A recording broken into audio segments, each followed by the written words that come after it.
Students, again welcome. આપણે આના પહેલાના લેક્ચરમાં પ્રમાણિત હાઇડ્રોજન વિદ્યુત ધ્રુવ સુધી ભણી ગયા ને હવે એકદમ મોસ્ટ આઈએમપી વાતો શીખવા જઈ રહ્યા છીએ, જેને આપણે કહેવાનું છે કોષ પોટેન્શિયલ. આ કોષ પોટેન્શિયલ એટલે ઈ સેલ, અને જો કે પ્રમાણિત હોય તો ઈ નોટ સેલ. આપણે ફિલહાલ પ્રમાણિતની વાત કરીએ, ઈ નોટ સેલની, તો એ કેવી રીતે શોધી શકાય એ સમજવા માટે પહેલા આપણે બે અગત્યના ટર્મ સમજવા પડશે. એ છે રિડક્શન પોટેન્શિયલ. એને લખાય ઈ રિડક્શન, ઈ નોટ રિડક્શન, આવું લખાય. તો કે શું છે આ પોટેન્શિયલ, તો એ સમજીએ કે તમને ખ્યાલ છે બે ઇમ્પોર્ટન્ટ વાત કે ઇલેક્ટ્રોન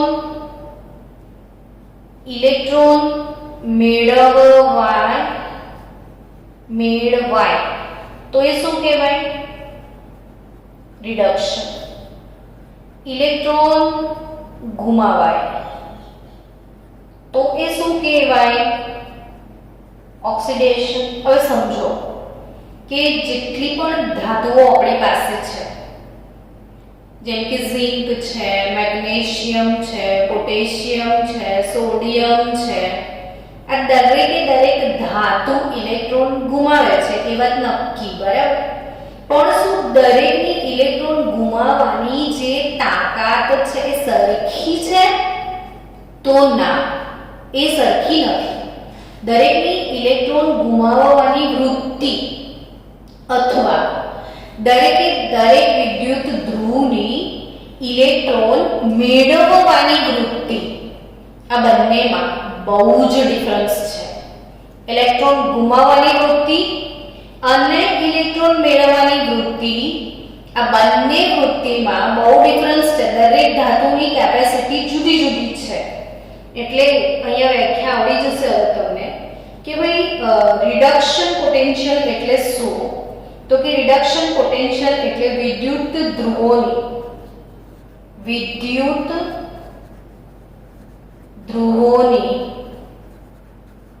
ઇલેક્ટ્રોન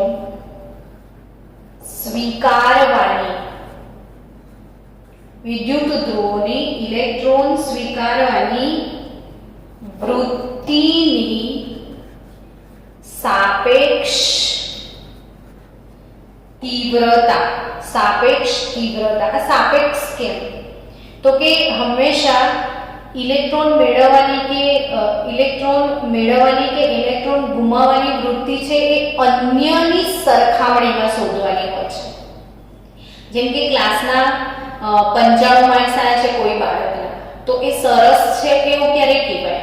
તો કે ક્લાસના મોટા ભાગના બાળકોના માર્ક્સ 50, 60, 70 હોય તો 95 માર્ક બહુ સરસ છે એવું કહેવાય. પણ ક્લાસમાં બધા જ છોકરાઓના 99, 98, 97 આવ્યા હોય તો પછી 95 માર્ક સરસ છે એવું કહેવાય? એ ના કહેવાય. એટલે અહીંયા બધા લોકોની સાપેક્ષમાં જે છે એની વાત છે કે આના કરતા અનુસાર, એટલે કોઈની સરખામણીમાં મેળવવામાં આવે છે. એટલે એને સાપેક્ષ તીવ્રતા શબ્દ વાપરીએ છીએ કે વિદ્યુત ધ્રુવોની ઇલેક્ટ્રોન સ્વીકારવાની વૃત્તિની સાપેક્ષ તીવ્રતા, એને રિડક્શન પોટેન્શિયલ કહેવાય. અને એને ઈ રિડક્શન અથવા ઈ નોટ રિડક્શન વડે દર્શાવે. જો એ પ્રમાણિત હોય તો ઈ નોટ રિડક્શન, અને એ બિન પ્રમાણિત કોષ હોય તો ઈ રિડક્શન એવું કહેવાય. તો એવું જ સેમ હવે કદાચ ઓક્સિડેશન પોટેન્શિયલની વ્યાખ્યા બી તમને આવડી જ ગઈ હશે જાતે કે જો રિડક્શન પોટેન્શિયલ આને કહેવાય તો ઓક્સિડેશન પોટેન્શિયલ શું કહેવાય? તો કે ઓક્સિડેશન કોને કહેવાય એ વિચારો. તો કે ઓક્સિડેશન તો એને કહેવાય મેડમ કે જે ઇલેક્ટ્રોન ગુમાવે. તો ઓકે, વ્યાખ્યા આવડી ગઈ. વિદ્યુત ધ્રુવોની ઇલેક્ટ્રોન ગુમાવવાની વૃત્તિની સાપેક્ષ તીવ્રતા પેલી મેળવવાની હતી, સ્વીકારવાની હતી, અહીંયા ગુમાવવાની વૃત્તિની સાપેક્ષ તીવ્રતા એને ઓક્સિડેશન પોટેન્શિયલ કહેવાય ને ઈ ઓક્સી અથવા ઈ નોટ ઓક્સી તરીકે એ લખાય. હવે આ બંને વિદ્યુત ધ્રુવોની વાત કરી, જેમ કે હું ઝિંકની વાત કરું તો મેં આવું લખ્યું છે કે ભાઈ ઈ ઝિંક ઓબ્લિક ઝિંક પ્લસ 2. તો આનો મતલબ શું થયો કે ઓહો આ તો ઓક્સિડેશન બતાવે છે. એનો અર્થ કે આ જે પોટેન્શિયલ હું અહીંયા લખું છું એ કયો પોટેન્શિયલ છે તો કે એ ઓક્સિડેશન પોટેન્શિયલ છે. હવે ઝિંકની વાત કરીએ તો ઝિંકનો ઓક્સિડેશન પોટેન્શિયલ છે 0.76. સમજ્યા? હવે આ જ પોટેન્શિયલને મારે રિડક્શન તરીકે બતાવવું છે તો હું આ રીતે લખીશ E ઝિંક +2 ઓબ્લિક ઝિંક. સમજ્યા કે નહીં? Zn oblique Zn+2 oxidation potential બતાવે છે, બટ Zn+2 ઓબ્લિક Zn શું બતાવે છે? Reduction potential. તો એ વેલ્યુ કેટલી? તો કે આટલી જ, પણ બંનેનું ચિહ્ન ઓપોઝિટ હશે. જો ઓક્સિડેશન પોટેન્શિયલ પ્લસ હોય ને તો રિડક્શન પોટેન્શિયલ માઈનસ હોય, ને ઓક્સિડેશન માઈનસ હોય તો રિડક્શન પ્લસ હોય. જેમ કે આપણે કોપરની વાત કરીએ તો E નોટ આ બધા પ્રમાણિત છે. E naught Cu+2 oblique Cu. હવે તમે સમજી ગયા હશો કે આ શું બતાવે છે, ઓક્સિડેશન કે રિડક્શન? તો એ બતાવે છે રિડક્શન. તો એનો રિડક્શન પોટેન્શિયલ છે 0.34 વોલ્ટ. હવે કોપરનો મારે ઓક્સિડેશન પોટેન્શિયલ લખવો છે તો E not Cu oblique Cu+2 હું આવું લખીશ તો એ કેટલો? તો કે -0.34 વોલ્ટ. ટૂંકમાં તમને લખતા આવડી ગયું. રિવાઇઝ કરો, થોડું ફરીથી રિવાઇઝ કરીને જોઈ લેજો જો ના આવડે તો. જો Zn oblique Zn+2 oxidation potential બતાવે છે, પણ હું Zn+2 ઓબ્લિક Zn લખું ને તો એ રિડક્શન પોટેન્શિયલ બતાવે છે. એટલે copper+2 ઓબ્લિક કોપર એ શું બતાવે છે? Reduction potential, but copper oblique copper+2 oxidation. હવે અહીંથી સમજ તો પડી જ નહીં તમને કે ઓક્સિડેશન અને રિડક્શનની વેલ્યુ સેમ હોય, ખાલી સાઇન ઓપોઝિટ હોય. હવે આપણી બેટરી યાદ કરો તમે કે આપણી જે બેટરી હતી ને બચાવો, એ બેટરી જે હતી એ અહીંયા ઝિંક હતું એનોડ તરીકે, પછી કોપર હતું કેથોડ તરીકે, ઝિંક હતું એનોડ તરીકે, કોપર હતું કેથોડ તરીકે, ક્ષાર સેતુ હતો. આ એનોડ એટલે ઋણ ધ્રુવ, કેથોડ એટલે ધન ધ્રુવ. આ આપણી બેટરી હતી, બરાબર? આ બેટરીનો પોટેન્શિયલ કેટલો? તો કોષ પોટેન્શિયલ શું શોધવાનું છે? કોષ પોટેન્શિયલ E સેલ શોધવાનો છે. આપણો પ્રમાણિત હતો એટલે E નોટ સેલ. હવે કઈ રીતે મળે E નોટ સેલ? તો કે E naught oxidation minus E naught oxidation, અર્થાત બંને વિદ્યુત ધ્રુવોના ઓક્સિડેશન પોટેન્શિયલનો તફાવત અથવા E નોટ સેલ બરાબર બંને વિદ્યુત ધ્રુવોનો રિડક્શન પોટેન્શિયલનો તફાવત. ઓક્સિડેશન માઈનસ રિડક્શન ના કરે.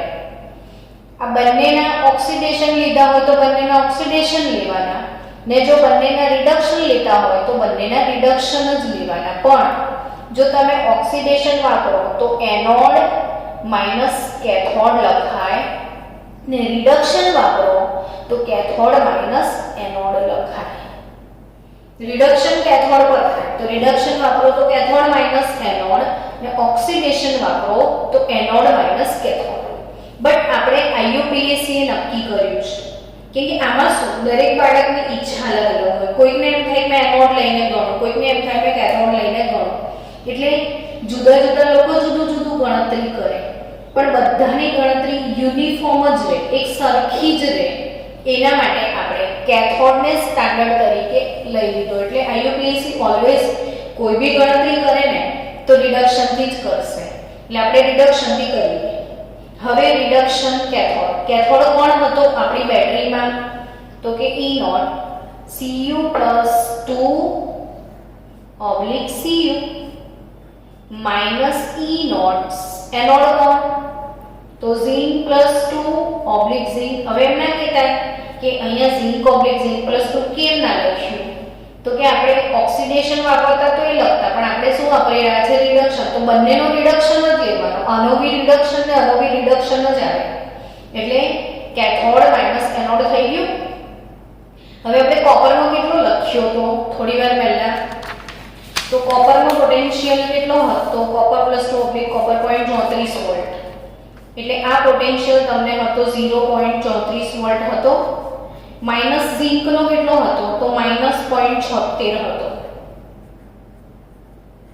એટલે આપણી જે બેટરી બની એ 0.34 + 0.76 એટલે 1.10 વોલ્ટની બેટરી છે. આપણો જે ડેનિયલ કોષ છે, ડેનિયલ કોષ અથવા ગેલ્વેનિક કોષ અથવા વોલ્ટેઇક કોષ જે આપણે 2 દિવસથી ભણીએ છીએ, એ ઝિંક કોપર જે કોષ છે એનો પોટેન્શિયલ કેટલો છે બાળકો? 1.10 વોલ્ટ. કેટલો છે? 1.10 વોલ્ટ. કેટલો છે? બોલો. 1.10 વોલ્ટ. ભૂલી ના જતા. તો કોષ પોટેન્શિયલ યાદ રાખજો. કોષનો સાચો પોટેન્શિયલ માપવાની ઈચ્છા હોય તો વોલ્ટમીટર ના લેવાય, પોટેન્શિયોમીટર વપરાય.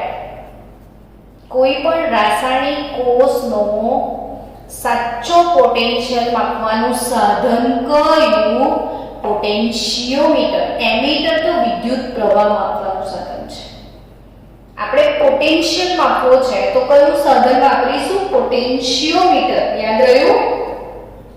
તો હવે આ જે કોષ પોટેન્શિયલ છે, કોષ પોટેન્શિયલ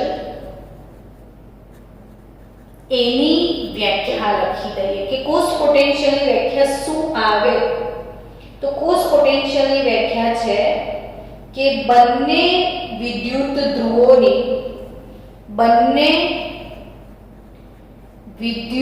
ધ્રુવોની